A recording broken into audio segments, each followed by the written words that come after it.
CBSE words में आपका स्वागत है। तो आज की इस वीडियो में हम क्लास 10 मैथमेटिक्स स्टैंडर्ड जिसका कोड 041 है उसका sample question paper for session 2021 term 1 देखेंगे। पिछली वीडियो में हमने सेक्शन ए को कवर कर लिया था, ठीक है। आज की इस वीडियो में हम सेक्शन बी सॉल्व करेंगे। तो सेक्शन ए वाली वीडियो अगर आपने नहीं देखी तो ऊपर एक आई बटन बनकर आ रहा होगा, उस पर आपको क्लिक करना है, तो वहाँ से आप जाकर देख सकते हो, ठीक है। तो पिछली वीडियो मैंने जनरल इंस्ट्रक्शन वगैरह सब बता दिए थे आपको। अब सीधे हम यहाँ क्वेश्चन सॉल्व करेंगे। अब सेक्शन बी में किस चैप्टर से कितने क्वेश्चंस आए थे वो थोड़ा सा हम देख लेते हैं। जो आपका फर्स्ट चैप्टर है रियल नंबर, उससे 3 क्वेश्चंस थे। सेकंड चैप्टर जो पॉलिनोमियल वाला है, ठीक है, उससे 1 क्वेश्चन थे। और जो आपका थर्ड चैप्टर है वही पेयर ऑफ लीनियर इक्वेशन वाला, उससे 3 क्वेश्चंस थे। फिर आपका जो 6th चैप्टर है ट्राइंगल वाला, उससे 2 क्वेश्चंस। और जो आपका 7th चैप्टर है coordinate geometry, 3 questions. 8th chapter वही ट्रिग्नोमेट्री वाला, उससे 3 क्वेश्चंस। और एरिया रिलेटेड सर्किल वाला जो आपका 12th वाला चैप्टर है उससे 3 क्वेश्चंस। और प्रोबेबिलिटी जो 15th चैप्टर आपका है उससे 2 क्वेश्चन, ठीक है। तो ये सेक्शन बी की बात है। तो चलिए हम सेक्शन बी स्टार्ट करते हैं। इसमें भी आपको 20 क्वेश्चन होंगे, हर क्वेश्चन 1 मार्क्स का होगा। कोई से 16 क्वेश्चन आपको करने हैं। 21st वाला क्वेश्चन हमारे सामने है, if the sum of 2 number is 1 to 15, ठीक है। सम दिया है 2 नंबर का, उसका HCF दिया है, कितना दिया है 81। तो आपको बताना है the possible number of pairs of such number. तो ऐसे कितने नंबर्स के पेयर बना सकते हैं, ठीक है। 2 नंबर का सम दिया हुआ है, यानी A और B हम मान लेते हैं इस तरह के 2 नंबर हैं। तो ऐसे कितने पेयर्स बनेंगे ये हमको बताना है। तो हमको दिया हुआ है यहाँ पर देखो HCF उन दोनों नंबर का 81 है, ठीक है। HCF का मतलब हाईएस्ट कॉमन फैक्टर, यानी एक ऐसा नंबर, बड़ा से बड़ा एक ऐसा नंबर जो उन दोनों नंबर को डिवाइड कर दे।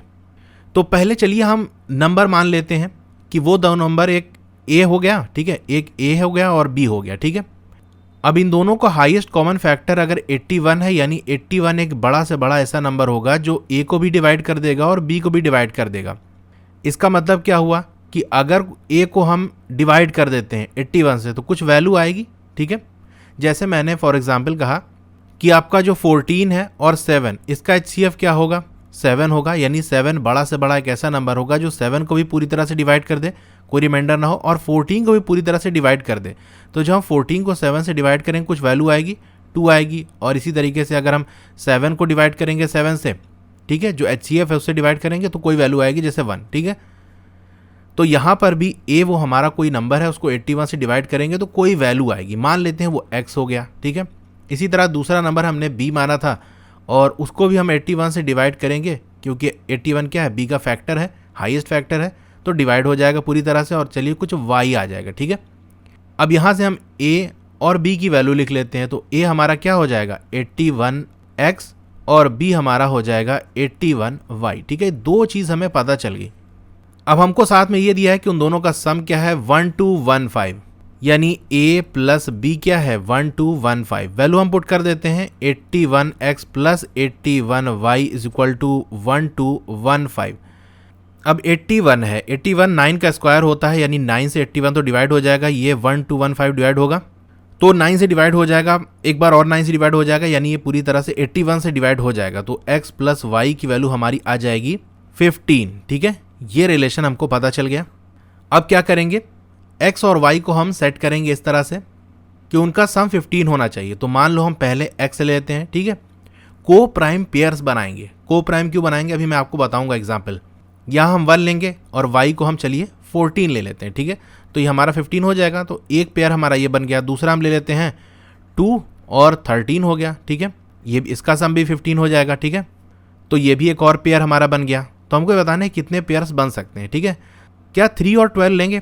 चलिए लेके देख लेते हैं कि क्या गड़बड़ हो जाएगी। 3 और 12 हमने ले लिया, इससे प्रॉब्लम ये हो जाएगी ना, 3 और 12 को प्राइम नहीं है। को प्राइम का मतलब ऐसे पेयर्स जो 1 के अलावा किसी से डिवाइड ना हो, वो को प्राइम है। जैसे 2 और 13 किससे डिवाइड होगा, सिर्फ 1 से डिवाइड होगा, और कोई ऐसा नंबर नहीं जो दोनों को डिवाइड कर दे। लेकिन 3 और 12 में देखो 3 इन दोनों को डिवाइड कर देगा, इसको भी डिवाइड कर देगा, इसको डिवाइड कर देगा। तो 3 और 12 ये को प्राइम पेयर नहीं है। अगर इन दोनों को हम ले लेंगे तो पंगा क्या हो जाएगा। तो हमने X को 3 ले लिया और Y को हमने 12 ले लिया। क्या प्रॉब्लम होगी ये हम देखते हैं। A की वैल्यू क्या होगी, A क्या है 81X, 81 को 3 से मल्टीप्लाई करेंगे तो 243 आ जाएगा। इसी तरह b की वैल्यू क्या होगा 81y, तो 81 इंटू 12 972 आ जाएगा। ठीक है, अब इन दोनों का HCF जानते क्या होगा 243 होगा, क्योंकि 243 इसको भी पूरी तरह से डिवाइड कर देगा और इसको भी पूरी तरह डिवाइड कर देगा। ठीक है, 243 4 जा क्या होता है 972 होता है, तो HCF बदल गया ना, तो HCF बदलने ना पाए इसीलिए हम को प्राइम लेते हैं, यानी फर्दर कोई भी चीज़ उनमें कॉमन ना मिले, क्योंकि अगर कॉमन मिल जाएगी तो वो भी जाके मल्टीप्लाई हो जाएगी। ठीक है, तो ये था कि को प्राइम ही क्यों लेते हैं हम, उसके अलावा क्यों नहीं लेते। ठीक है, आई थिंक आप समझ गया होगे कि हम 3 और 12 का पेयर क्यों ना लेंगे। ठीक है, और क्या होगा देखो 3 12 नहीं ले सकते, 4 11 ले सकते हैं। ठीक है, ये पेयर ले सकते हैं। 5 10 नहीं ले सकते, को प्राइम नहीं रह जाएगा।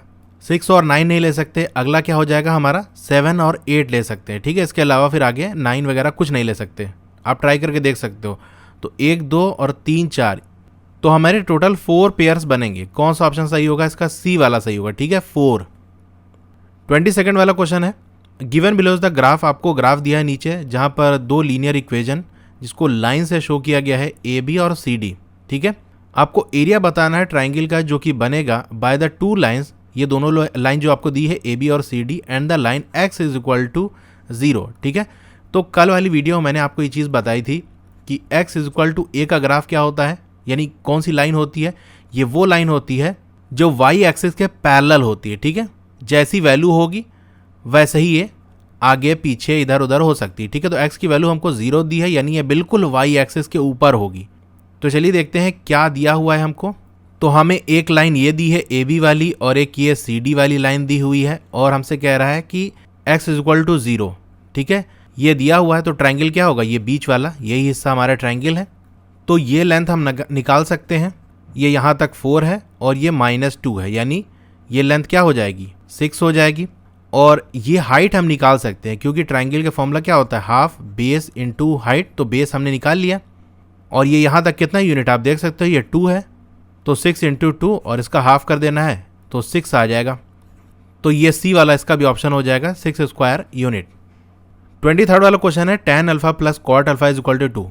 ठीक है, अगर आपने देखो प्रैक्टिस की होगी क्वेश्चन की, तो आप देखते ही समझ जाओगे कि इन दोनों का सम 2 कब होता है, जब tan अल्फा की वैल्यू भी 1 हो जाए और कॉट अल्फा की वैल्यू भी 1 हो जाए। और ऐसा कब होता है 45 डिग्री पे होता है। ठीक है, दोनों की वैल्यू बराबर होती है और वो 1 होती है, यानी tan अल्फा की वैल्यू 1 है। अब 1 की पावर देखो यहाँ पर क्या लिखा है, tan अल्फा की पावर 20 और कॉट अल्फा की पावर 20, कोई मतलब नहीं है इसका। 1 की पावर 20 रख दो चाहे 1000 रख दो, 1 ही रहेगा, और 1 + 1। ठीक है, क्या साइन है ये, प्लस ही है ना, हाँ प्लस है, तो 1 + 1 ये बी होगा 2 आंसर। 24 वाला क्वेश्चन देखते हैं। एक लाइन की इक्वेशन आपको दी है, एक और लाइन की इक्वेशन दी हुई है, तो x + y हमको बताना है। देखो ये सारी चीज़ें बहुत सिंपल होती हैं, x + y बताना है ना। अगर हमको x और y की वैल्यू निकालनी होती है तो एक इक्वेशन को दूसरी इक्वेशन से माइनस करते हैं। ठीक है, थोड़ी सेटिंग करके मल्टीप्लाई डिवाइड करके, वो अगर ऐसा क्वेश्चन कोई आएगा तो मैं दिखा दूंगा, लेकिन हमें x + y देखना है। सारी जगह देखो पॉजिटिव मामला है, इसका मतलब हम इसको ऐड करके ही सॉल्व कर सकते हैं, क्योंकि इक्वेशन में सब जगह पॉजिटिव है, प्लस है, और हमें वैल्यू जो निकालनी है वो भी x + y है, तो माइनस को कोई झंझट नहीं है, यानी इस दोनों इक्वेशन को हम ऐड कर देंगे सिंपली। तो जब हम ऐड करेंगे तो x का टर्म x के साथ जुड़ जाएगा और y का टर्म y के साथ जुड़ जाएगा और कांस्टेंट वाला कांस्टेंट के साथ जुड़ जाएगा। तो हमारा हो जाएगा 348x + 348y इक्वल्स 1740। ये पूरा 348 से डिवाइड हो जाएगा, क्योंकि हमें x + y की वैल्यू निकालनी है, तो क्या आ जाएगी यहाँ से 1740 को हम 348 से डिवाइड कर देंगे, तो आपका आ जाएगा 5। कौन सा ऑप्शन होगा, ए। ठीक है, 25th वाला क्वेश्चन है the LCM of 2 prime number. तो 2 प्राइम नंबर हमारे सामने है p और q, जहां पर p बड़ा है q से। ठीक है, एलसीएम क्या दिया हुआ है इन दोनों का 2 2 1। आपको 3p - q की वैल्यू निकालनी है। ठीक है, तो सिंपल सा फॉर्मूला दिया हुआ है, आपने ये चीज़ पढ़ी होगी, बहुत सिंपल है कि HCF × LCM। ठीक है, 2 नंबर हैं, उनका HCF और LCM का मल्टीप्लाई करेंगे तो वो उन दोनों नंबर के मल्टीप्लिकेशन के बराबर होगा, और 2 नंबर हमको दिए हुए हैं P और Q। ठीक है, इसके बराबर होगा। LCM तो चलिए हमको दिया हुआ है, HCF क्या होगा, तो भाई बताओ प्राइम नंबर का जो HCF होता है, 2 प्राइम नंबर का HCF क्या होता है, वो हमेशा 1 होता है। HCF में क्या लेते हैं, बड़े से बड़ा कॉमन फैक्टर लेते हैं, यानी मान लो हम एक प्राइम नंबर 7 ले लिए, दूसरा 13 ले लिए, इसका HCF क्या होगा इन दोनों का ऐसा कोई कॉमन नंबर लो जो इन दोनों को पूरी तरह से डिवाइड कर दे। तो ये सिर्फ 1 ही होगा, 1 के अलावा कोई नंबर नहीं है जो इन दोनों को डिवाइड कर सके, ठीक है। तो प्राइम नंबर का तो यही पंगा होता है कि दो प्राइम नंबर के बीच में कोई भी चीज़ कॉमन नहीं होती, कोई भी कॉमन फैक्टर नहीं होता। तो HCF 1 हो जाएगा, LCM हमको दिया हुआ है 2 to 1 और ये हो जाएगा P into Q, ठीक है। अब ये 2 to 1 किन दोनों नंबर का मल्टीप्लिकेशन है ये हमको पता चल जाए तो हमको P और Q की वैल्यू पता चल जाएगी। तो हम देखते हैं कि ये 2 to 1 किससे डिवाइड होगा। देखो यहाँ पर काम आता है आपका टेबल्स आपने कितने अच्छे से याद किए हैं। प्रॉब्लम यही होती है, बचपन में हमने टेबल नहीं याद किया होता और पता चला 6, 7, 8, 9 तक बस इतना टेबल याद है और 11 से स्टार्ट कर दो तो आगे का कुछ पता नहीं है। टेबल आपको एटलीस्ट 20 तक सारे याद होने चाहिए और ऐसे याद हो कि डिजिट देखकर आप बता सको कि हाँ ये किसके टेबल में आता है।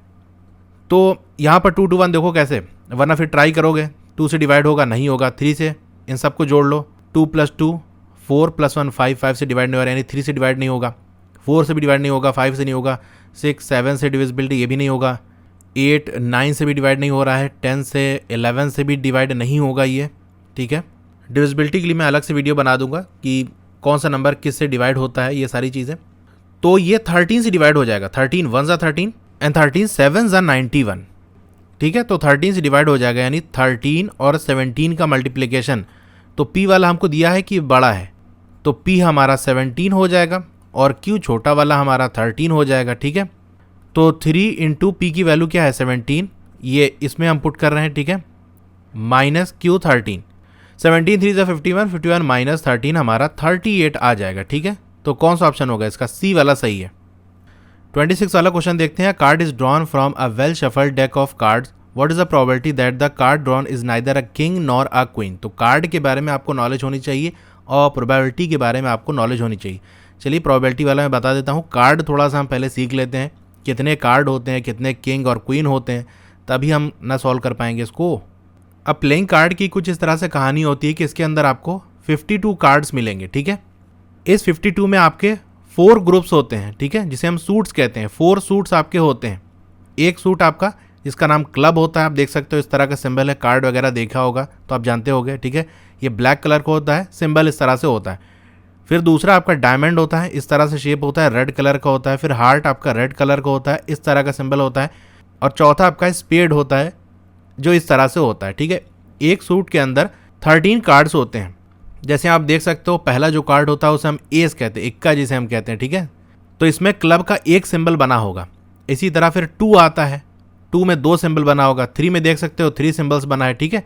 तो इस तरह से नंबरिंग ये 10 तक चलता है। उसके बाद आपका जैक आता है, ठीक है, ये देख सकते हो। फिर क्वीन और किंग आता है। तो एक सूट के अंदर बेसिकली आपको एक एस मिलेगा और 2 से लेकर आपको 10 तक के और कार्ड्स मिलेंगे। इसके अलावा जैक, क्वीन और किंग मिलेगा। तो टोटल आपका 13 हो गया। इसी तरह चारों सूट्स की कहानी होती है कि हर सूट के अंदर एक एस, एक जैक, एक क्वीन और एक किंग होता है, ठीक है। तो हमसे क्या पूछ रहा है कि कार्ड निकाला जा रहा है और वो कार्ड ना ही किंग है और ना ही क्वीन है।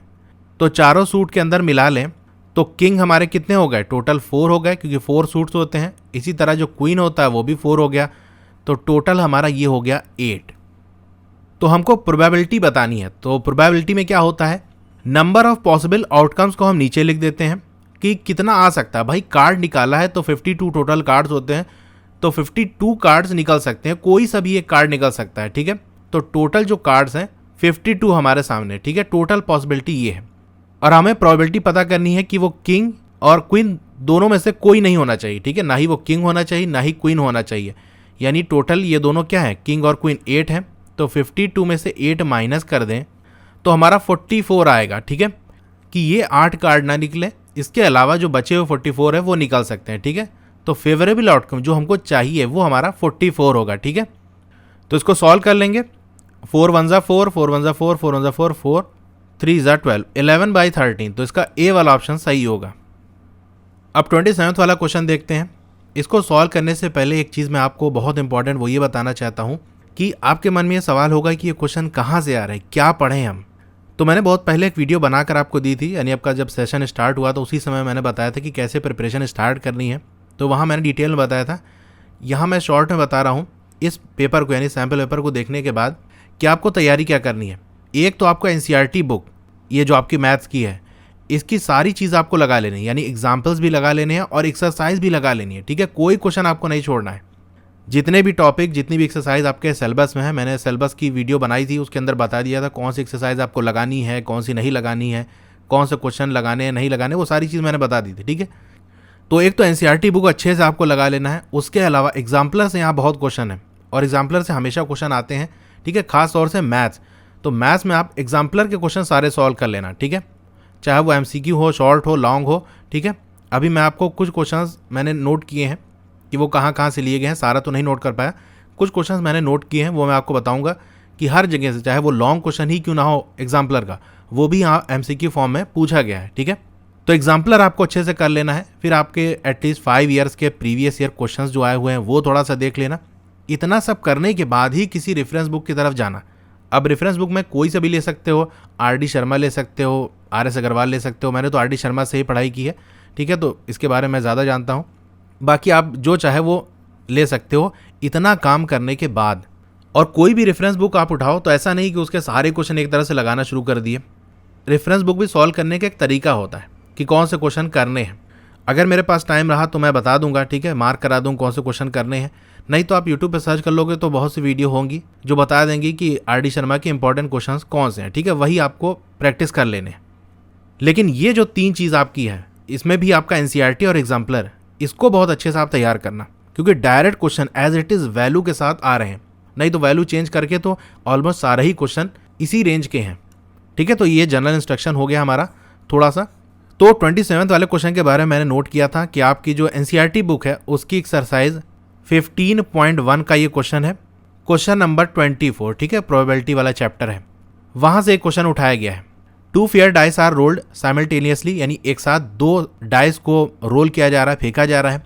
आपको प्रोबेबिलिटी बतानी है कि 5 विल कम एटलीस्ट वंस, यानी 2 डाइस हम उछालेंगे तो क्या प्रोबेबिलिटी है कि कम से कम एक में 5 आना चाहिए। तो इसको हम सॉल्व कैसे करेंगे?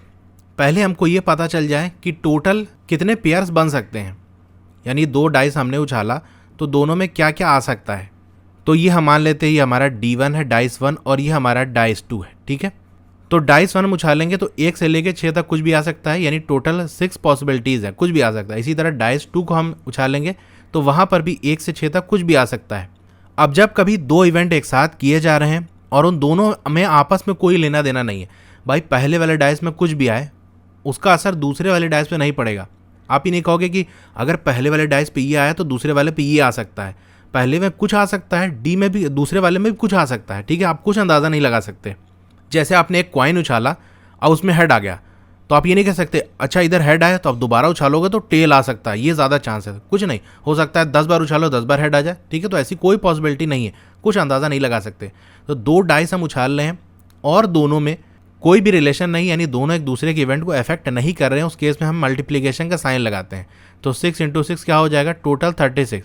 अब मान लो 3 डाइस होता, एक साथ उछाला जाता तो एक डाइस में 6, दूसरे में 6 आ सकता था, तीसरे में कोई सा 6 आ सकता था। अब तीनों डाइस क्या हैं, एक साथ उछाले जा रहे हैं और तीनों में कोई भी आपस में एक दूसरे को अफेक्ट नहीं कर रहे हैं, तो सब में ऐसे मल्टीप्लाई कर देते हैं, ठीक है। इसी तरह कितना भी डाइस हो, कॉइन कर लेंगे तो वहाँ क्या आ सकता है, हेड या टेल, 2 पॉसिबिलिटी है। अगर 2 कॉइन उछालेंगे हम एक साथ तो 2 × 2 हो जाएगा, ठीक है। 3 उछालेंगे तो इस तरह से मल्टीप्लिकेशन का साइन लगता है। ये चैप्टर पढ़ोगे तो आपको डिटेल में चीज़ें समझ में आएगी, ठीक है। तो टोटल पॉसिबिलिटी हमारे सामने 36 आ गई। अब कह रहा है कम से कम एक बार 5 आना चाहिए, तो कैसे आ सकता है, चलिए मैं आपको दिखाता हूँ। तो हो सकता है कि पहले वाले डाइस में 5 आ जाए, दूसरे में 1 आ जाए, पहले में 5 आ जाए, दूसरे में 2 आ जाए, 5 आ जाए, 3 आ जाए, 5 और 4 आ जाए, 5 और 5 आ जाए, 5 और 6 आ जाए, या फिर पहली वाली डाइस में 1 आ जाए और दूसरे में 5 आ जाए। कम से कम एक बार 5 आना चाहिए, ठीक है, ये हमसे कहा है।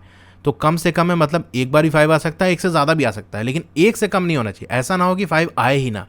तो पहले में 1, दूसरे में 5, पहले में 2, दूसरे में 5 आ सकता है, पहले में 3 और 5, इस तरह से 4 और 5। अब 5 और 5 तो एक बार हम ले चुके हैं, दोबारा नहीं लेंगे। और 6 और 5 इतना आ सकता है, काउंट कर लो 1 2 3 4 5 6 7 8 9 10 11, ठीक है।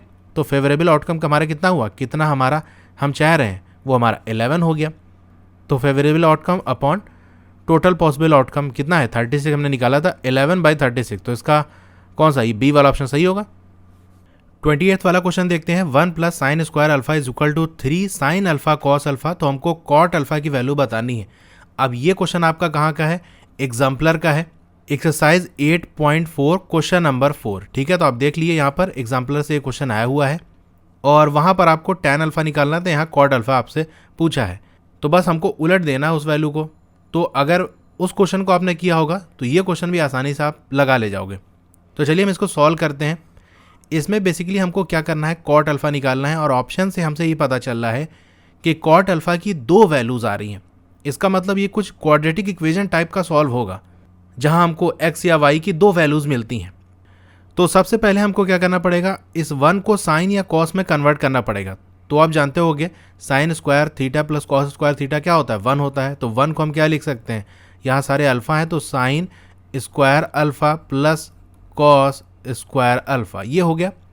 प्लस ये हमारा साइन स्क्वायर अल्फ़ा था ही और ये 3 साइन अल्फ़ा कॉस अल्फ़ा, ये हो गया। अब ये क्या हो जाएगा, 2 sine square alpha plus cos square alpha हो जाएगा। और इस 3 को इधर यानी इस पूरे राइट साइड वाले को लेफ्ट साइड ले आते हैं, -3 sine alpha cos alpha equals to 0। ठीक है, तब देखो साइन कॉस इधर से है, यानी इसको हम इस तरह से ब्रेक डाउन करें कि एक टर्म साइन के साथ चला जाए, दूसरा कॉस के साथ चला जाए। तो पहले इसे हम रीअरेंज करते हैं। अब देखो इसको हम क्या करते हैं, 2 हिस्से में डिवाइड कर देते हैं। एक -2 साइन अल्फ़ा कॉस अल्फ़ा और एक minus sign alpha cos alpha कर लेते हैं। ठीक है, बाकी ये हमारा कॉस स्क्वायर अल्फ़ा है ही है, ये इक्वल्स टू 0 होगा और ये 2 साइन स्क्वायर अल्फ़ा है। यहाँ से हम 2 साइन अल्फ़ा कॉमन ले लेते हैं तो हमारा यहाँ बच जाएगा साइन अल्फ़ा और ये माइनस कॉस अल्फ़ा। ठीक है, यहाँ से हम क्या ले सकते हैं, माइनस कॉस अल्फ़ा ले लेते हैं तो हमारा ये साइन अल्फ़ा और माइनस कॉस अल्फ़ा हो जाएगा, ये इक्वल्स टू 0। अब हमारा काम हो गया। देखो एक आपका बन जाएगा 2 sine alpha minus cos alpha हो जाएगा और दूसरा आपका sine alpha minus cos alpha हो जाएगी, ये इक्वल्स टू 0। दोनों को 0 से इक्वेट कर देंगे, एक बार इसको इक्वल टू 0 कर देंगे हम। ठीक है, दोबारा इसको हम इक्वल टू 0 कर देंगे। इस तरह से हमको करना है। अब हमको क्या बनाना है, कॉट बनाना है। और कॉट क्या होता है, कॉस अपॉन साइन होता है, यानी इस कॉस को हम इधर ले आएंगे और साइन डिवाइड कर देंगे। 2 इक्वल्स टू क्या हो जाएगा, cos by sine cot alpha. ठीक है, तो एक वैल्यू कॉट अल्फ़ा की 2 आ गई, दूसरी इस कॉस को हम इधर ले जाएंगे, ये पॉजिटिव हो जाएगा। ठीक है, फिर साइन से डिवाइड कर देंगे तो 1 इक्वल्स टू कॉट अल्फ़ा हो जाएगा। ठीक है, तो कॉट अल्फ़ा की 2 वैल्यू आ गई, एक 2 और दूसरा 1, 1 2 2 1, ये इसका सी ऑप्शन सही होगा। ठीक है, 29 वाला क्वेश्चन है, the vertices of parallelogram in order are. ठीक है, तो आपको एक पैरेललोग्राम दिया है, ये होता है हमारा पैरेललोग्राम जहाँ अपोजिट साइड्स इक्वल होती है, यानी ये वाली साइड इस वाली साइड के इक्वल होगी और ये साइड इस साइड के इक्वल होगी। ठीक है, और इसके टोटल 4 साइड्स होते हैं। इसके वर्टिसेस क्या है, ए ये आपका 1,2 है और ये आपका b है 4,y और ये आपका c है x,6 और ये d है 3,5। तो हमें x और y की वैल्यू बतानी है। अब इसके हम थोड़ा सा डायगोनल ड्रॉ करते हैं। एक डायगोनल आपका a से c होगा, ठीक है, इसे मैं ग्रीन से शो कर रहा हूँ, और दूसरा डायगोनल आपका db होगा। ठीक है, मैं इसे शो कर रहा हूँ। यहाँ पर क्या आएगा, ये मान लेते हैं कोई o पॉइंट है। तो जैसे मैंने कल वाली वीडियो में बताया था आपको रोम्बस का केस, कि दोनों जो डायगोनल्स होते हैं उसके वो एक दूसरे को 2 बराबर हिस्से में बांट देते हैं। तो पैरेललोग्राम के केस में भी यही होगा, दोनों डायगोनल्स एक दूसरे को 2 बराबर हिस्से में बांट देंगे। ठीक है, जिसे हम कहते हैं कि दोनों एक दूसरे को बाइसेक्ट करते हैं। ठीक है, बाइसेक्ट का मतलब 2 बराबर हिस्सों में डिवाइड कर देना। तो हम यहाँ ये कह सकते हैं कि आपका जो DB वाला डायगोनल है उसका मिड पॉइंट क्या है, O है। इसी तरह जो डायगोनल आपका ये ग्रीन वाला मैंने शो किया है AC, इसका मिड पॉइंट क्या है, ये भी O है। ठीक है, तो दोनों का मिड पॉइंट हम निकाल लें और दोनों को इक्वेट कर दें तो हमारी वैल्यू आ जाएगी। तो ब्लू वाले डायगोनल हम देखते हैं। ठीक है, DB वाला, इसका मिड पॉइंट फॉर्मूला क्या होता है, देखो फॉर्मूला आपका होता है x1 प्लस x2/2 और y1 प्लस y2/2, ये होता है फॉर्मूला। तो हम इसी को लगाएंगे, दोनों x को जोड़ के 2 से डिवाइड कर देंगे। एक x हमारा ये 3 है, दूसरा 4 है, और 2 से डिवाइड यानी 3 प्लस 4/2 7/2 हो गया। और दूसरा क्या होगा, देखो y को जोड़ लेंगे तो 5 प्लस y/2, ये आ गया हमारा ओ पॉइंट के कोऑर्डिनेट, ठीक है। अब जो ग्रीन वाला डायगोनल हमारा AC वाला है उसका भी यही हम कर लेंगे। एक x हमारा यहाँ है A वाले साइड में और दूसरा यहाँ पर है, तो 1 + x/2 और क्या हो गया y, देखो एक A वाला क्या है ये 2 है और C वाला y क्या है 6 है, 2 + 6 8/2 यानी ये 4 हो गया, ठीक है। ये भी क्या आया है आपका O के कोऑर्डिनेट्स आए हैं क्योंकि O AC वाली लाइन का भी मिड पॉइंट है।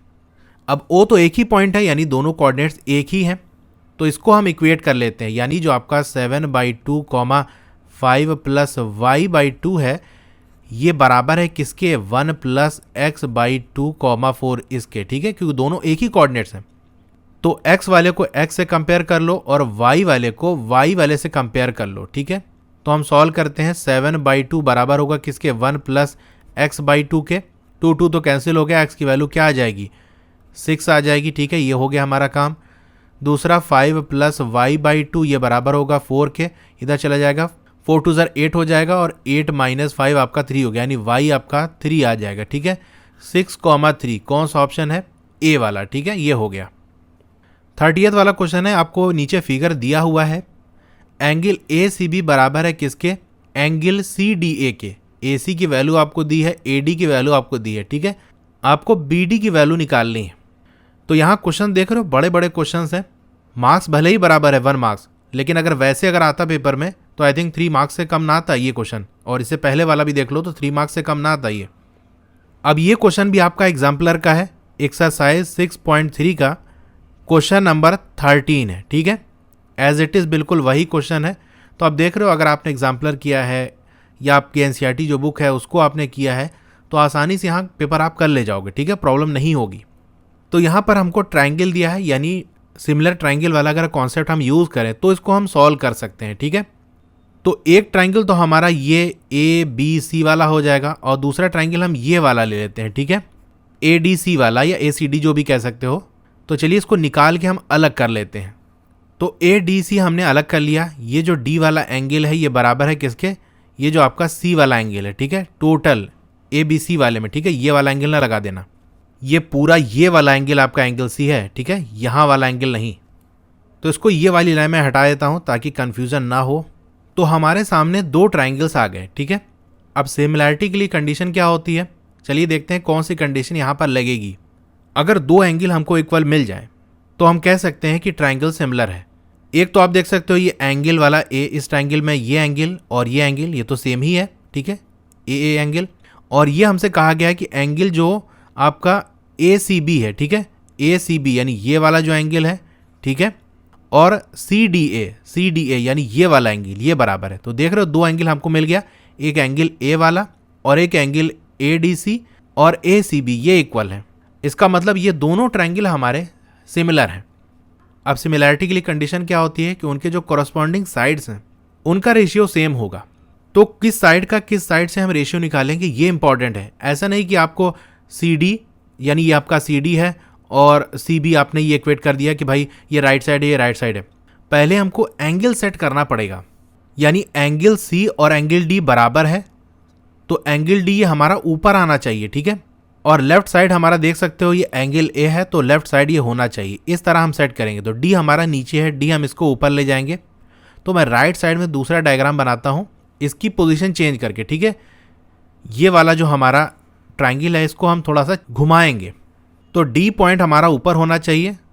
तो चलिए हमने D पॉइंट ये बना लिया और A हमारा इधर होना चाहिए, ये हमने A भी बना लिया और ये हमारा बचा हुआ साइड C हो गया, ठीक है। ये ऐसे हम इसको ज्वाइन कर देंगे। अब देख रहे हो कॉरस्पॉन्डिंग साइड हमारे इक्वल हैं क्योंकि ऊपर वाला हमारा एंगल C और ऊपर ही वाला ये एंगल D बराबर हो गया और ये वाला लेफ्ट साइड नीचे एंगल A और एंगल A बराबर हो गया। अब ये ट्राइंगल सेट सही है।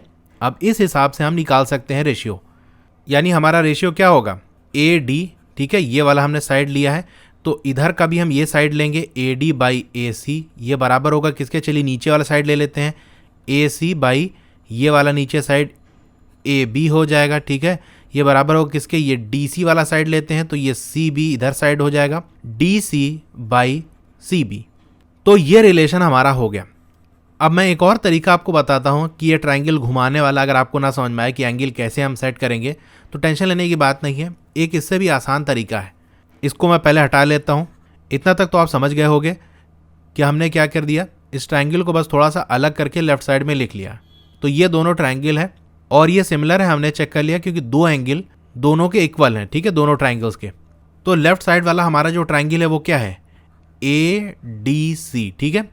राइट साइड वाला ट्रायंगल क्या होगा, कैसे लिखेंगे, ABC लिखें, ACB लिखें, BCA, क्या लिखें?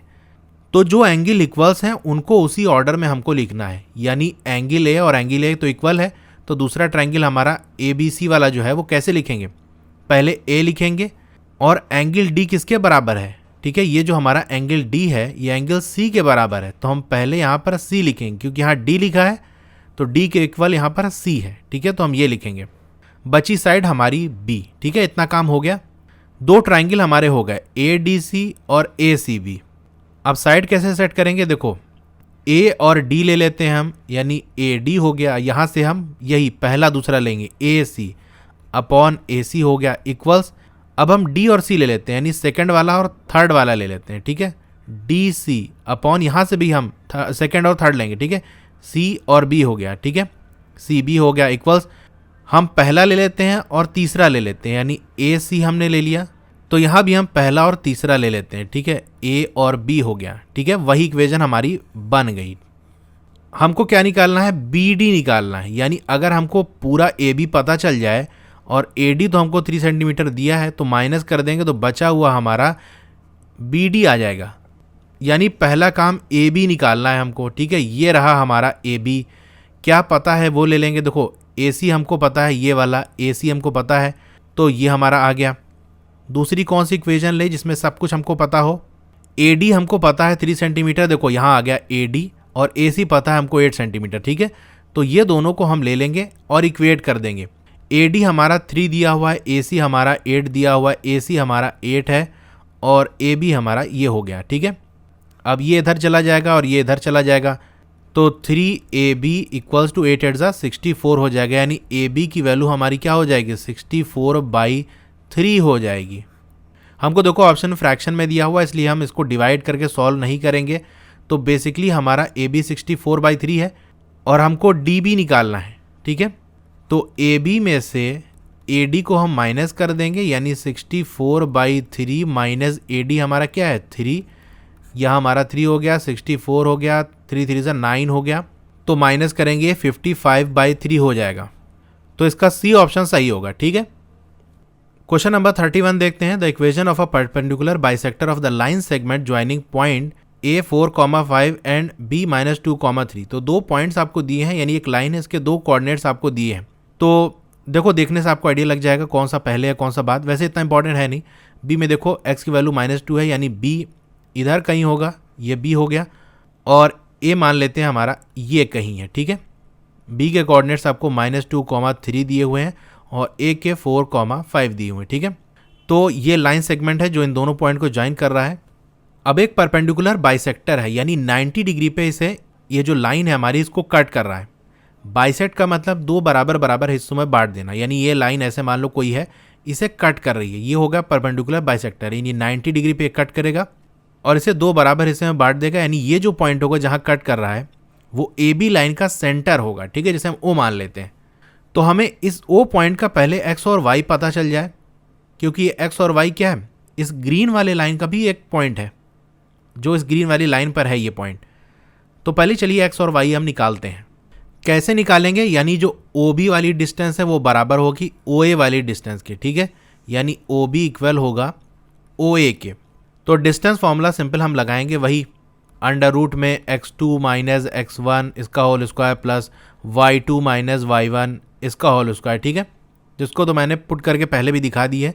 डायरेक्ट मैं यहाँ पर वैल्यू पुट करूँगा, ये हो गया हमारा x माइनस, और ये -2 है हमारा, प्लस हो जाएगा x + 2 इसका होल स्क्वायर प्लस y क्या है, ये हमारा y है, माइनस और ये हमारा 3 है इसका होल स्क्वायर, ये बराबर होगा किसके, OA वाला।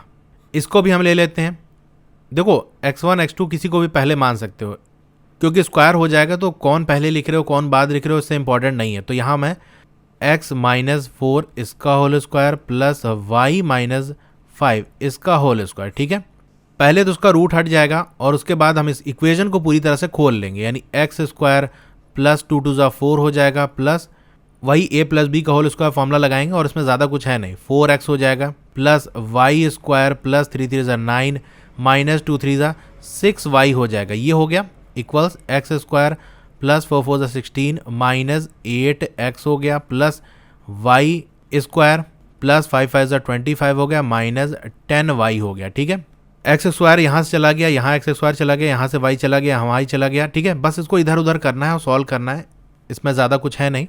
तो सॉल्व करने पे अब इक्वेशन बनेगी 12x minus 4y plus 28 equals to 0। ये इक्वेशन हमारी 4 से डिवाइड हो जाएगी, 4 3 12 यानी minus 3x minus y plus 4 7 28 equals to 0। तो यहाँ कोई इक्वेशन है हमारी, इसका माइनस भी हटाना पड़ेगा, यानी -1 से मल्टीप्लाई कर दो तो 3x हो जाएगा, ये माइनस भी प्लस हो जाएगा, plus y minus 7 equals to 0, 3x plus 7y minus 7। तो ये देखो ये हमारा डी वाला हो गया, तो इसका डी ऑप्शन सही होगा। क्वेश्चन नंबर 32, आपको ये फिगर दी हुई है, डी क्या है, मिड पॉइंट है बी सी का। ठीक है, ये आपका डी है, बी सी का मिड पॉइंट है, तो आपको वैल्यू बतानी है cot y degree upon cot x degree. तो क्या रिलेशन होता है, इसको याद करने का यही तरीका होता है। ठीक है, मैंने पहले भी बताया है, पंडित भानु प्रसाद, किसी भी तरह से, बहुत से लोग पता नहीं किस किस तरह से याद करते हैं, तो आप कैसे भी याद कर सकते हो, हरि हरि भगवान। ठीक है, तो ये हो गया, ये हमारा साइन होता है, कॉस होता है, टैन होता है, फिर कॉसेक होता है, सेक होता है, कॉट होता है। ठीक है, तो कॉट हमारा क्या होगा, ये बेस अपॉन परपेंडिकुलर। ठीक है, यानी कॉट की वैल्यू क्या होती है, बेस अपॉन परपेंडिकुलर। तो पहले हम कॉट वाई डिग्री की वैल्यू निकाल लेते हैं, ये हमारा पूरा वाई है। अब परपेंडिकुलर क्या होता है, इस एंगल के सामने वाला परपेंडिकुलर होता है और 90 के सामने वाला हाइपोटेन्यूज होता है, बचा हुआ ये हमारा बेस होता है। तो कॉट वाई की वैल्यू हम निकालें तो बेस क्या है हमारा, ए सी हो गया, अपॉन परपेंडिकुलर क्या है हमारा, देख सकते हो ये सी बी, तो ये हमारा सी बी हो गया। कॉट एक्स की वैल्यू निकालेंगे तो क्या होगा, यानी एक्स तो हमारा बस यही है, तो इसके सामने वाला परपेंडिकुलर होगा, यानी अब इसका सी डी होगा सिर्फ। ठीक है, तो क्योंकि एक्स हमारा बस इतना ही है, तो ये ट्राइंगल हमारा फोकस में रहेगा बस, और बेस सेम ही रहेगा, वही हमारा ए सी अपॉन सी डी होगा। ठीक है, अब सी डी क्या है, देखो डी मिड पॉइंट है, यानी आपका जो सी डी है वो सी बी का आधा होगा, बाई 2 होगा, यानी हम सी बी की जगह क्या कर सकते हैं, 2 सी डी रख सकते हैं। ठीक है, तो हमें cot y by cot x निकालना है, यानी ए सी बाई सी बी को हम क्या कर सकते हैं, 2 सी डी अपॉन ए सी अपॉन सी डी हो गया, ए सी तो कैंसिल हो गया, सी डी और सी डी कैंसिल हो गया, तो बचा कितना, ये 1/2 बचा, इसका बी ऑप्शन सही होगा। 33 वाला क्वेश्चन देखते हैं, स्मॉलेस्ट नंबर बाई विच, यानी सबसे छोटा नंबर जिसको 1/3 से हम मल्टीप्लाई करें कि उसका जो डेसिमल एक्सपेंशन है वो टर्मिनेट कर जाए आफ्टर 2 डेसिमल प्लेसेस, यानी 1/13 है, क्या मल्टीप्लाई करो कि 13 खत्म हो जाए, आप कहोगे 13 हम मल्टीप्लाई कर देंगे तो क्या आ जाएगा सर, 1 आ जाएगा। अब प्रॉब्लम क्या है, हमको क्या चाहिए, डेसिमल एक्सपेंशन उसका टर्मिनेट करे आफ्टर 2 डेसिमल प्लेसेस, यानी पॉइंट यहाँ कोई वैल्यू हो और यहाँ कोई वैल्यू हो, इस तरह से नंबर हो। तो उसके लिए क्या करेंगे, हम इस 1 को अगर 100 से डिवाइड कर दें तो क्या हो जाएगा, पॉइंट लगेगा, जितने जीरो हैं उतने डिजिट पॉइंट के आगे रहेंगे। ठीक है, यानी 0.01। ठीक है, पॉइंट के आगे 2 डिजिट है, 0 और 1, तो 100 से डिवाइड करेंगे, यानी हम 13 से मल्टीप्लाई कर रहे हैं, साथ ही साथ 100 से डिवाइड भी कर रहे हैं, 13/100। ऐसा कौन सा नंबर है, ए वाला ऑप्शन इसका सही होगा। अब 13 को हम हटाना क्यों चाह रहे हैं, उसका एक और तरीका है, आपके बुक में जो थ्योरम दिया उस हिसाब से हम कर सकते हैं कि मान लेते हैं एक्स कोई नंबर है, रैशनल नंबर है। ठीक है, जिसे हम p/q के फॉर्म में लिख सकते हैं, तो हमारा जो दिया हुआ है 1/13, ये क्या है, रैशनल नंबर है जिसे हम p/q में लिख सकते हैं, यानी 1/13। तो हमसे कह रहा है कि जो डिनोमिनेटर है, यानी ये जो q है, उसके फैक्टर 2 की पावर n और 5 के पावर m के फॉर्म में होंगे। तो भैया ये बताओ 13 के क्या 2 की पावर n और 5 के पावर m के फॉर्म में है, 13 के तो 2 और 5 कोई फैक्टर ही नहीं है। तो कह रहा है अगर ये q के फैक्टर 2 की पावर n और 5 के पावर m के फॉर्म में होंगे तभी डेसिमल टर्मिनेट करेगा, अदरवाइज वो टर्मिनेट नहीं करेगा। तो हमको ऐसा नंबर चाहिए जो 2 डेसिमल प्लेसेस के बाद टर्मिनेट कर जाए, तो यानी 1/13 तो टर्मिनेटिंग नहीं है, इसीलिए हम 13 को हटाना चाह रहे थे। तो वो कैसे हटेगा, 13 हमने सिंपली मल्टीप्लाई कर दिया और 2 डेसिमल चाहिए, इसीलिए 100 से हमने डिवाइड भी कर दिया। 34 क्वेश्चन देखते हैं, जो साइड ए बी और बी ई है एक राइट ट्राइंगल का, ठीक है, राइट एंगल ट्राइंगल का, जहाँ पर जो राइट एंगल है वो बी पर है। डायग्राम आपको नीचे दिया हुआ है। तो ए बी और बी ई की लेंथ दी हुई है। ए बी आपका 16 सेंटीमीटर और बी ई आपका 8 centimetre. Length of the side of the largest square, सबसे बड़े स्क्वायर जो आपका एफ डी जी बी है, इसकी साइड आपको बतानी है, जिसे हम इस ट्राइंगल ए बी सी के अंदर हम फिट कर सकते हैं। ठीक है, सबसे बड़ा ऐसा स्क्वायर जो इस ट्राइंगल ए बी ई के अंदर हम फिट कर सकते हैं, तो वो जो स्क्वायर होगा उसका साइड आपको बताना है। तो देखो आपको यहाँ पर ट्राइंगल एक तो दिख रहा होगा, ट्राइंगल के अंदर स्क्वायर, यानी पहले तो आप ये आइडिया लगाओ कि किस चैप्टर का ये क्वेश्चन है। तो ट्राइंगल की बात हो रही है और यहाँ देखोगे तो आपको एक ट्राइंगल ये भी यहाँ दिख रहा है। ठीक है, तो एक ट्राइंगल ये बड़ा वाला और एक छोटा वाला, यानी दो ट्राइंगल बेसिकली हमको दिख रहे हैं। एक ये भी दिख रहा है लेकिन दो तो दिख रहे हैं, यानी कुछ सिमिलैरिटी वाला टाइप हम यहाँ लगा सकते हैं और उससे हम वैल्यू निकाल सकते हैं। तो इतना तो आइडिया लग गया कि हम पहले ये देख लेते हैं कि दोनों ट्राइंगल सिमिलर हैं या नहीं। सिमिलर है तो फिर हम आगे का काम करेंगे। तो ये क्वेश्चन भी शायद आपकी बुक का है कि एग्जाम्पलर का है, मुझे याद नहीं आ रहा, इसको मैंने देखा है। तो हमें चाहे एफ डी पता चल जाए या एफ बी पता चल जाए या बी जी पता चल जाए या डी जी पता चल जाए, क्योंकि स्क्वायर का साइड बराबर होता है, तो कोई सा भी हमको पता चल जाए तो हम सिमिलैरिटी निकालेंगे। ठीक है, सिमिलैरिटी वाला कॉन्सेप्ट यहाँ पर लगाएंगे। तो एक ट्राइंगल तो हमारा ये बड़ा वाला हो गया, ठीक है, ए बी ई, ठीक है, ये वाला, और दूसरा ट्राइंगल हमारा ये वाला हो गया, ठीक है, ए डी एफ या ए एफ डी जो भी कह लो। तो चलिए छोटा वाला ट्राइंगल हम अलग कर लेते हैं। ये हम यहाँ पर अलग कर लिया हमने। ये हमारा ए हो गया, ये हमारा एफ हो गया और ये हमारा डी हो गया। अब देखो ये एंगल और ये एंगल सेम है, एंगल ए है, एक एंगल हमको मिल गया।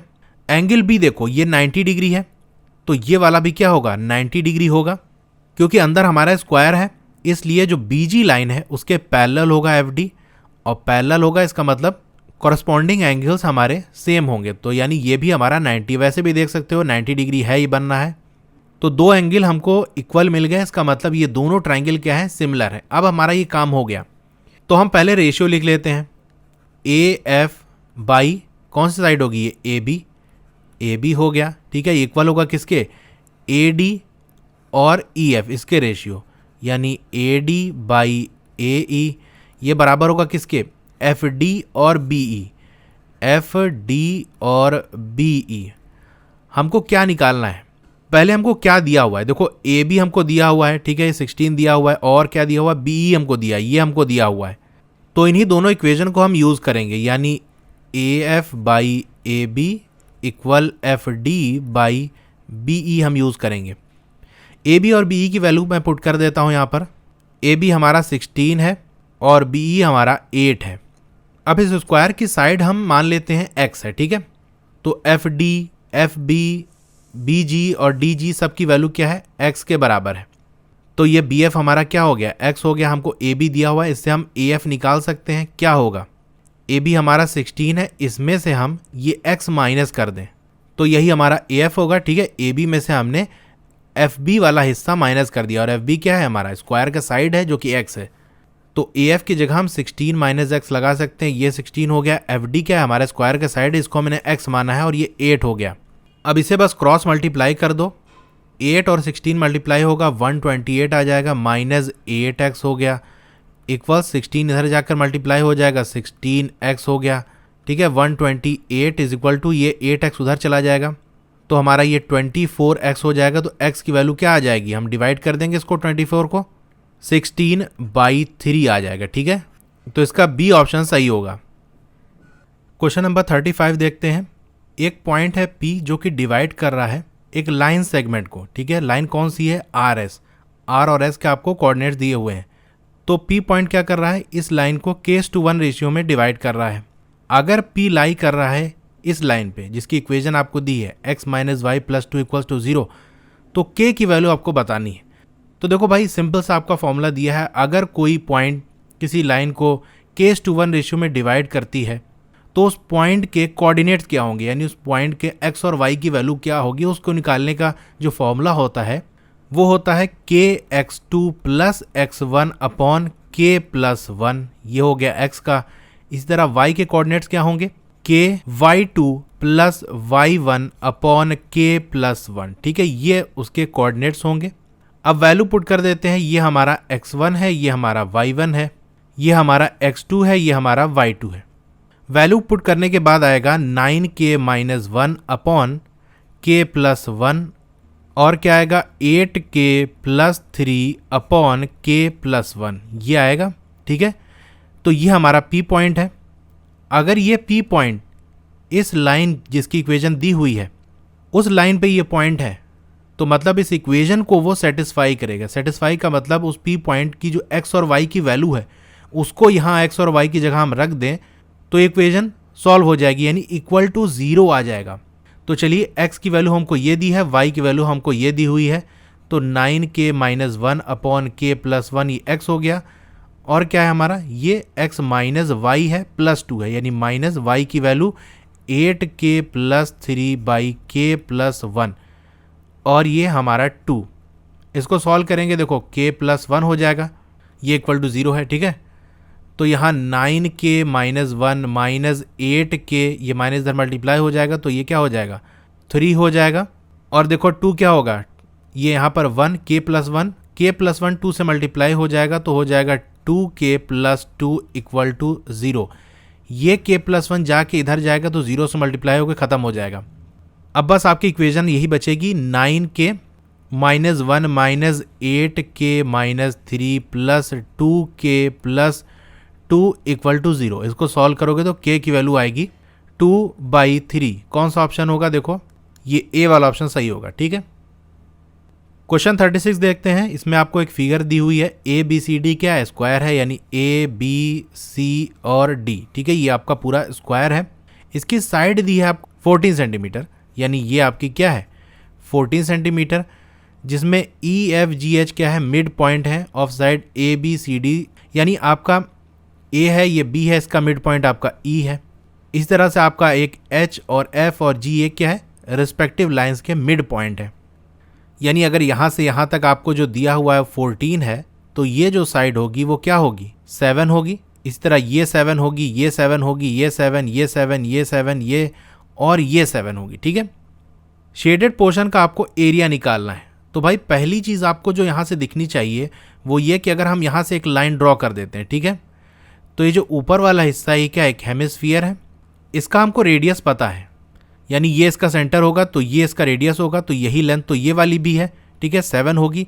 तो ऊपर वाले हेमिस्फीयर रीजन का तो हम एरिया निकाल सकते हैं। ठीक है, सर्किल के एरिया का फॉर्मूला होता है पाई आर स्क्वायर, हेमिस्फीयर का क्या होगा पाई आर स्क्वायर बाई 2। अब बचे हुए इस नीचे वाले रीजन का एरिया आपको निकालना है, तो उसके लिए आपको सबसे पहले जानते हो क्या करना पड़ेगा, ये पूरे स्क्वायर का एरिया आप निकाल लो। ठीक है, तो स्क्वायर का एरिया क्या होगा, ये साइड हमारी 7 है, ये 14 है, तो 7 इंटू 14 ये स्क्वायर का आ गया एरिया। इसमें से क्या करना है आपको, ये देख रहे हो ना ये वाला हिस्सा, ये माइनस कर दो और ये माइनस कर दो, तो बचेगा आपका ये वाला हिस्सा आ जाएगा। ठीक है, अब ये दोनों क्या है आपके सर्किल के एक क्वार्टर हैं, यानी इसका एरिया क्या होगा पाई आर स्क्वायर बाई 4 और इसका भी क्या होगा पाई आर स्क्वायर बाई 4। ठीक है, तो स्क्वायर में से यही दोनों जो एरियाज हैं इसको हम माइनस कर देंगे, तो नीचे वाला जो हिस्सा है ये आ जाएगा, यानी s minus pi are square by 4 और ये पाई आर स्क्वायर बाई 4। इसको हम सॉल्व कर सकते हैं, तो यहाँ क्या आ जाएगा, ये देखो आप s minus pi are square by 2 आ जाएगा। ठीक है, तो ये नीचे वाले हिस्से का एरिया है और ये ऊपर वाले हिस्से का एरिया है, इन दोनों को हम जोड़ देंगे, यानी pi are square by 2 plus s minus pi are square by 2। तो देखो वैल्यू पुट करने की ज़रूरत नहीं पड़ी, ये हमारा कैंसिल हो गया, माइनस हो गया, बचा सिर्फ स्क्वायर वाला एरिया। ठीक है, तो इसका फॉर्मूला क्या होगा 7 इंटू 14, अभी मैंने ऊपर बताया था, इसको मल्टीप्लाई करोगे तो 14 7 98 हो जाएगा, 98 सेंटीमीटर स्क्वायर। तो इसका सी ऑप्शन सही है। 37 वाला क्वेश्चन है, आपको नीचे फिगर दी हुई है, यानी पिक्चर दी हुई है किसकी, ओलंपिक रिंग्स। ठीक है, ओलंपिक का सिंबल दिया होगा तो वो रिंग जैसा होता है, अभी मैं दिखा दूंगा, नीचे दिया हुआ है, made by 5 congruent circles. Congruent circles हैं, इसका मतलब उसका जो रेडियस होगा, सारे ही जो 5 सर्किल हैं वो सेम होगा। ठीक है, और ये आपको दिया हुआ है रेडियस क्या है 1 सेंटीमीटर ईच। इंटरसेक्ट कर रही है एक दूसरे को इस तरह से कि जो कॉर्ड फॉर्म होगा उसको, अगर 2 पॉइंट जहाँ पर इंटरसेक्ट कर रही है उसको हम ज्वाइन करें, ठीक है, जैसे ये सर्किल है और ये सर्किल दोनों को इंटरसेक्ट करेगा तो 2 पॉइंट पे ये कट करेगा, इसको मिला दें तो एक कॉर्ड बनेगी। तो इस कॉर्ड की लेंथ आपको दी हुई, ठीक है, ये क्या दी हुई है 1 सेंटीमीटर, तो 1 सेंटीमीटर रेडियस भी है और कॉर्ड की लेंथ भी 1 सेंटीमीटर है। आगे क्या दिया हुआ, total area of all the dotted region assuming the thickness of the ring to be negligible. तो जो रिंग की थिकनेस है उसको हम ना के बराबर मान रहे हैं, ठीक है। तो जो डॉटेड रीजन है उसका एरिया बताना है। तो चलिए फिगर हम देखते हैं, ये है हमारी फिगर। तो देख सकते हो डॉटेड रीजन ये वाला, ठीक है, ये वाला रीजन और ये वाला रीजन और ये रीजन हमको निकालना है, ठीक है। तो हमारे सारे सर्किल क्या है, कॉन्ग्रुएंट है, इसका मतलब क्या है रेडियस सबका सेम है। तो अगर एक एरिया हम ये वाला निकाल लेंगे तो बस 4 से मल्टीप्लाई कर देंगे तो बाकी सबका आ जाएगा, ठीक है, टोटल आ जाएगा हमारा। तो एक को हमको बेसिकली सॉल्व करना है। तो चलिए वो 2 सर्किल मैंने ले लिया और उसको थोड़ा सा बड़ा बना दिया ताकि आपको समझाने में आसानी हो। ये हम ए पॉइंट मान लेते हैं और ये जो दूसरी जगह इंटरसेक्ट कर रहा है ये हमारा बी पॉइंट होगा। इस सर्किल का कुछ सेंटर होगा, मान लेते हैं ये हमारा ओ सेंटर है, ठीक है। अब ये ए बी क्या है, हमारी कॉर्ड है, इसकी लेंथ हमको दी है। और ओ ए क्या है हमारा, ये रेडियस होगा, ओ बी भी हमारा रेडियस होगा। तो देख रहे हो रेडियस भी 1 है, कॉर्ड भी 1 है, ये भी 1 है। इसका मतलब क्या है, ये इक्विलेटरल ट्रायंगल है और इक्विलेटरल ट्रायंगल की कंडीशन ये होती है कि उसके इंटीरियर सारे जो एंगल होते हैं वो 60 डिग्री होते हैं। ये भी 60 होगा, ठीक है, और ये वाला भी और ये वाला भी 60 होगा। तो अगर हमको ये वाला एरिया निकालना है, ठीक है, इतना वाला रीजन हमको निकालना है, तो उसका फॉर्मूला क्या होता है, देखो एक रीजन ये हो जाएगा और एक रीजन हम ये ऊपर वाला मान लेते हैं, ठीक है, ये रीजन। तो जो ब्लू वाला और येलो वाला हिस्सा है ये हमारा कहलाता है एरिया ऑफ सेक्टर, ठीक है। तो एरिया ऑफ सेक्टर हम निकालेंगे, यानी ये ब्लू वाला और येलो वाला जो रीजन है पूरा ये एरिया हम निकालेंगे। उसका फॉर्मूला होता है theta by 360 multiply by pi are square. तो थीटा हमारा क्या है 60 बाई 360 क्या हो जाएगा, 0 0 कैंसिल हो जाएगा, 6 6 यानी पाई आर स्क्वायर बाई 6, ठीक है। तो ये तो पूरा एरिया आ गया आपका ब्लू वाला और येलो वाला रीजन मिला के। इसमें से ये ब्लू वाला एरिया अगर हम माइनस कर दें तो येलो वाला हमारा आ जाएगा। और ब्लू वाला क्या है, एक इक्विलेटरल ट्रायंगल है और इक्विलेटरल ट्रायंगल के एरिया का फॉर्मूला क्या होता है, √3/4 ए स्क्वायर, जो उसके साइड है वही। तो साइड उसका क्या है, रेडियस के बराबर है। तो √3/4 ए की वैल्यू 1 है यानी 1 स्क्वायर। तो बेसिकली हम क्या करेंगे, ये जो टोटल हमने सेक्टर का एरिया निकाला है पाई आर स्क्वायर बाई 6, इसमें से इक्विलेटरल ट्रायंगल वाला एरिया माइनस कर देंगे √3/4, ठीक है। तो हमारा येलो वाला रीजन आ जाएगा, लेकिन हमको ये पूरा निकालना है, ठीक है। तो जो येलो वाला हमने निकाला था उसी को हम डबल कर देंगे, ठीक है। तो ये पूरा एरिया आ जाएगा, क्योंकि ये जो एरिया होगा और ये वाला जो एरिया है वो बराबर है, ठीक है। तो इसी को हम क्या करेंगे, 2 से मल्टीप्लाई कर देंगे, ठीक है। तो एक सर्किल के इंटरसेक्शन का एरिया आ जाएगा। अब इस तरह से कितने इंटरसेक्शन हो रहे हैं, एक यहाँ पर और एक यहाँ पर और एक यहाँ पर, एक यहाँ पर, यानी टोटल 4 हो रहे हैं। तो 4 से हम मल्टीप्लाई कर देंगे, ठीक है। तो इस पूरे को हम 4 से मल्टीप्लाई कर देंगे तो 4 2 8 हो जाएगा। तो बेसिकली ये 8 हो जाएगा और ये हमारा रेडियस क्या है, हमारा 1 है। तो आर स्क्वायर 1 हो जाएगा, यानी π/6 माइनस √3/4। तो इसका देख रहे हो डी वाला ऑप्शन सही होगा। 38 वाला क्वेश्चन है, if 2 and 1/2 are zeros of, ये आपको एक पॉलिनोमियल दिया है, इसके जीरोज दिए हुए हैं। तो आपको क्या यहाँ पर ऑप्शन से पता चल रहा है, पी और आर की हमको बेसिकली वैल्यू बतानी है, ठीक है। तो आपने पढ़ा होगा अगर रूट्स हमारे अल्फ़ा और बीटा हैं तो इनका जो सम होगा यानी अल्फ़ा प्लस बीटा क्या होगा, -b/a होगा, और इसका मल्टीप्लिकेशन यानी अल्फ़ा इंटू बीटा c/a होगा, ठीक है। अब ए बी सी की वैल्यू क्या है, यानी एक्स स्क्वायर कोफिशिएंट हमारा p है, यानी a की वैल्यू हमारी p है, और b क्या होता है x का कोफिशिएंट, यानी ये 5 दिया है, तो b हमारा क्या है 5 है, और c हमारा ये r हो गया, ठीक है। c की वैल्यू हमारी r हो गई।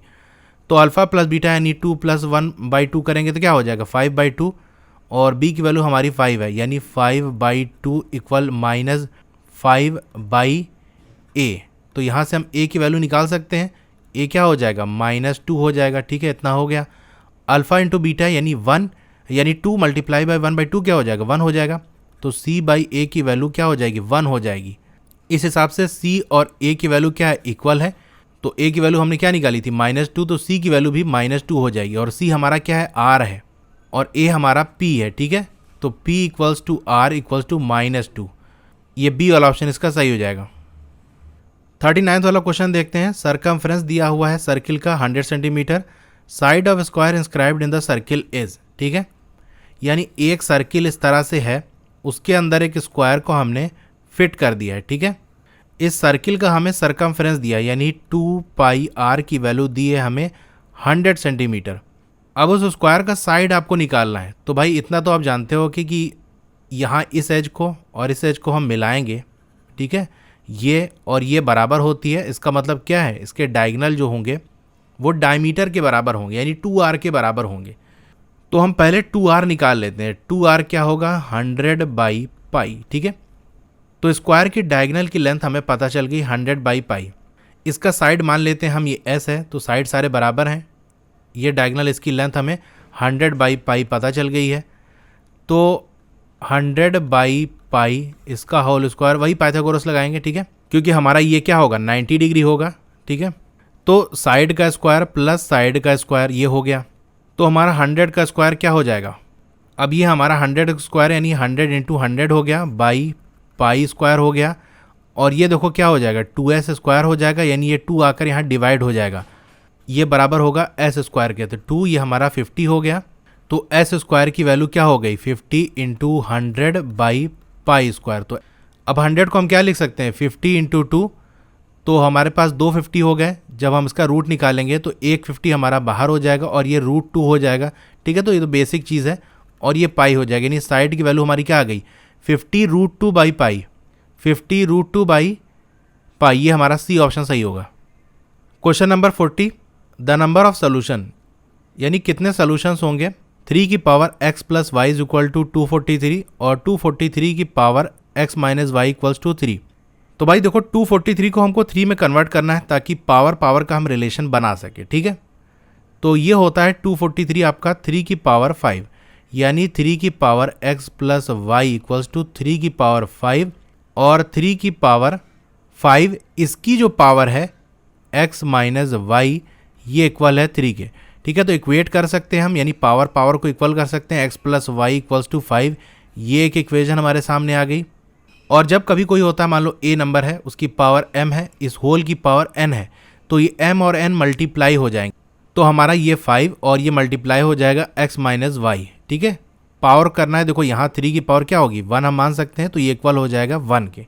तो x माइनस वाई की वैल्यू हमारी 1/5 आ गई, ठीक है। तो अब हम इस इक्वेशन को देखते हैं a1 बाई a2, ये हमारा क्या है, इसकी वैल्यू देखो, इसका a1 क्या है ये 1 है और ये भी 1 है। और b1 की वैल्यू हम निकालें, देखो यहाँ b1 क्या होगा ये 1 होगा, y का कोफिशिएंट 1 है और यहाँ -1 है, यानी b1 बाई b2। b2 की वैल्यू क्या है, देखो y के पहले क्या है -1 लगा है, यानी b1 बाई b2 की वैल्यू क्या होगी आपकी -1 होगी, ठीक है। तो इसका मतलब a1 बाई a2 ये बराबर नहीं है b1 बाई b2 के, ठीक है। तो ऐसी कंडीशन में क्या होता है आपका यूनिक सोल्यूशन बनता है, यानी एक सोल्यूशन आपको मिलेगा वो एकदम यूनिक होगा, उसके अलावा नहीं मिलेगा। तो एक कहाँ पर है, ये बी वाला ऑप्शन सही होगा। तो यहाँ आकर हमारा सेक्शन बी कंप्लीट हो जाता है। इसमें आप देख रहे हो मार्क्स तो वही वेटेज है, ठीक है, जो सेक्शन ए का था, लेकिन यहाँ थोड़ा लेंदी क्वेश्चन थे, थोड़ा ट्रिकी क्वेश्चन थे, ठीक है, इसलिए वीडियो थोड़ी बड़ी बन गई है। अब अगली वीडियो में हम सेक्शन सी को कवर कर लेंगे। तो अगर कोई सी भी आपको वीडियोस देखनी है सैम्पल पेपर की, तो अलग से मैंने प्लेलिस्ट बना दी है, उसका लिंक आपको डिस्क्रिप्शन में मिल जाएगा, वहाँ से आप देख सकते हो। और कोई भी आपको सब्जेक्ट वैसे पढ़ना है थ्योरी पार्ट, तो उसकी भी प्लेलिस्ट का लिंक आपको डिस्क्रिप्शन में मिल जाएगा, वहाँ से आप देख सकते हो। ओके, तो आपको ये वीडियो कैसी लगी कमेंट करके ज़रूर बताइए। अच्छी लगी हो तो लाइक करिए, और अगर आप चैनल पर नए हैं तो चैनल को सब्सक्राइब ज़रूर करिए। उसके बगल में एक बेल का आइकन होगा, उसको दबा के ऑल पे क्लिक कर देंगे तो जब भी नई वीडियो आएगी आपको मैसेज आ जाएगा। आप मेरे टेलीग्राम ग्रुप से भी ज्वाइन हो जाओ। अगर आपको इसकी PDF चाहिए तो वहाँ मैंने लिंक शेयर कर दिया है, उससे डायरेक्टली जाकर आप कोई सा भी सैम्पल पेपर डाउनलोड कर सकते हो, मार्किंग स्कीम डाउनलोड कर सकते हो, ठीक है। इसी तरह से जो इन्फॉर्मेशन वाली चीज़ें होती हैं इंपॉर्टेंट, वो मैं टेलीग्राम ग्रुप पे शेयर करते रहता हूँ, ठीक है। तो आप उसे ज्वाइन हो जाओ। फेसबुक पेज ही मेरा है, उसे भी आप लाइक कर लो, दोनों का लिंक आपको डिस्क्रिप्शन में मिल जाएगा। ओके, तो फिर मिलते हैं अगली वीडियो में। Thank you.